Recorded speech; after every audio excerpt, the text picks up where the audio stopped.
कभी कभी जिंदगी में सब कुछ ठीक लगता है, पर किसी मोड़ पर एक परछाई लौट आती है जो हमें याद दिलाती है कि हर कहानी का एक अधूरा सिरा होता है। आरव और मायरा के लिए वो परछाई अब उनके दरवाजे तक आ चुकी थी। पेंटिंग प्रदर्शनी को 3 दिन बीत चुके थे। दिल के रंग नाम की वो पेंटिंग अब सबकी नजरों में थी। आरव और मायरा को पहली बार लगा था कि शायद अब अतीत की दीवारें पीछे रह गई हैं। मायरा, लोग तुम्हारी पेंटिंग देखकर कह रहे थे कि उसमें दर्द नहीं, शांति दिखती है। आरव, शायद इसलिए कि दर्द को रंगों में घुला दिया। अब वो बोझ नहीं रहा। दोनों हंसते हुए गैलरी से बाहर निकले। हवा में हल्की ठंडक थी और शाम का आसमान नीला सुनहरा।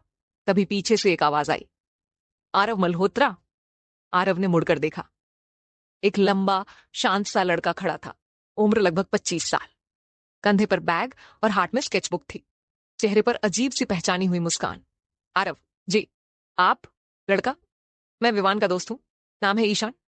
मायरा चौंक गई। विवान का नाम सुनते ही हवा जैसे रुक गई हो। आरव के चेहरे पर सन्नाटा उतर आया। मायरा, आप विवान को कैसे जानते हैं? ईशान, वो मेरा क्लासमेट था। हम दोनों एक ही आर्ट स्कूल में थे। उसने मुझे तुम्हारे बारे में बहुत कुछ बताया था। आरव, आरव, मेरे बारे में? पर विवान तो बहुत छोटा था।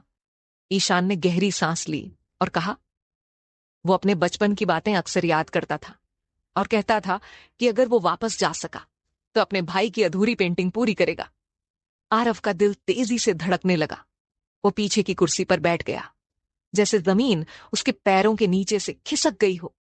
मायरा ने ईशान को गौर से देखा। उसकी आंखों में एक अजीब सी चमक थी, न दर्द न खुशी, कुछ रहस्यमय सा। मायरा, क्या आप अंदर आकर बैठना चाहेंगे? हमारा स्टूडियो पास ही है। ईशान ने सिर झुका दिया। जरूर, शायद कुछ बातें हैं जो मुझे कहनी चाहिए। कमरे में वही पुरानी पेंटिंग टंगी थी, वो तस्वीर जो अब पूरी हो चुकी थी। ईशान ने उसे ध्यान से देखा, फिर फुसफुसाया, विवान ने ठीक यही कल्पना की थी। आरव ने हैरानी से उसकी तरफ देखा। आरव, तुम कैसे जान सकते हो कि उसने क्या सोचा था?